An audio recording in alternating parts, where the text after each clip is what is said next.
Marie Antoinette, the ill-fated Queen of France, was born into privilege and splendor on November 2, 1755, in Vienna, Austria. As the daughter of Empress Maria Theresa and Emperor Francis I, she was thrust into a world of political power and dynastic expectations.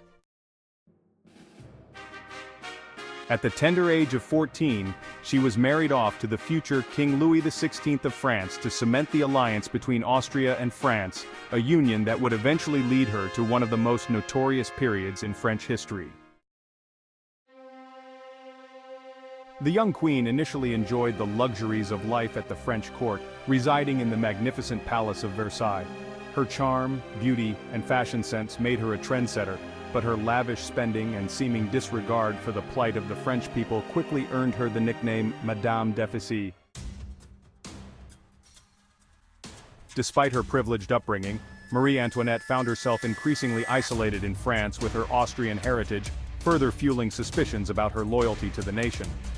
As the financial crisis in France worsened and the French Revolution gained momentum, the monarchy's extravagant spending, symbolized by Marie Antoinette's lavish lifestyle, became a focal point for public outrage. The infamous line, "Let them eat cake," often attributed to her during a time of widespread famine, though unproven and likely apocryphal, reinforced her image as disconnected from the sufferings of her subjects. By 1789, the tide had shifted dramatically. The French Revolution was in full swing, and the royal family was no longer safe. On October 5, 1789, a mob marched from Paris to Versailles, forcing the king and queen to leave their palace and return to Paris, where they were placed under house arrest in the Tuileries Palace. The monarchy's influence continued to decline, and by 1791, the royal family attempted a daring escape to Austria. However, their flight was thwarted, and they were captured at Varennes. This failed escape attempt only increased the people's hostility toward the monarchy and solidified the notion that the royal family could not be trusted. In 1792, the French monarchy was officially abolished, and the royal family was imprisoned in the Temple, a medieval fortress in Paris.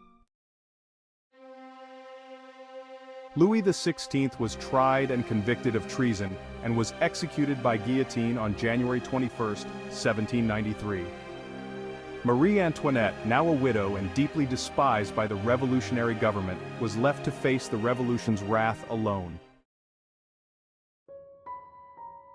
Imprisoned in the Conciergerie, Marie Antoinette endured months of suffering, stripped of her royal title and status.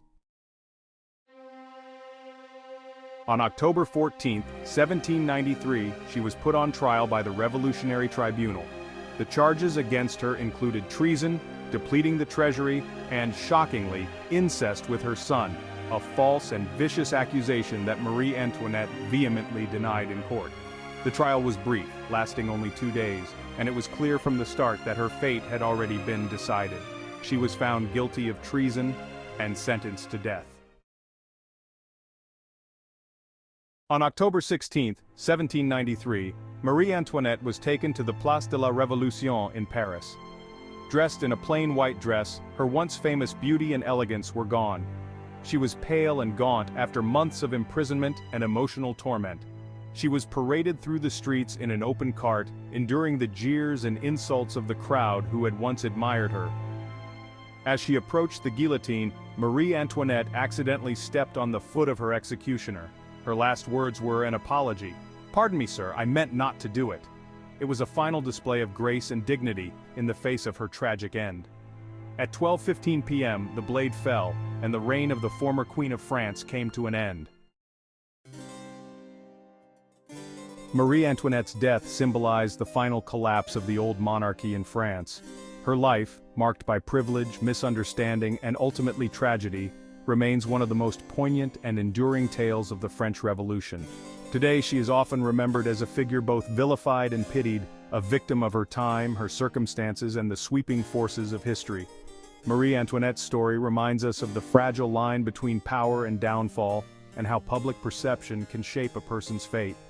Though she was once vilified, history now views her more complexly, as a victim of circumstance and a symbol of the French Revolution's unstoppable force.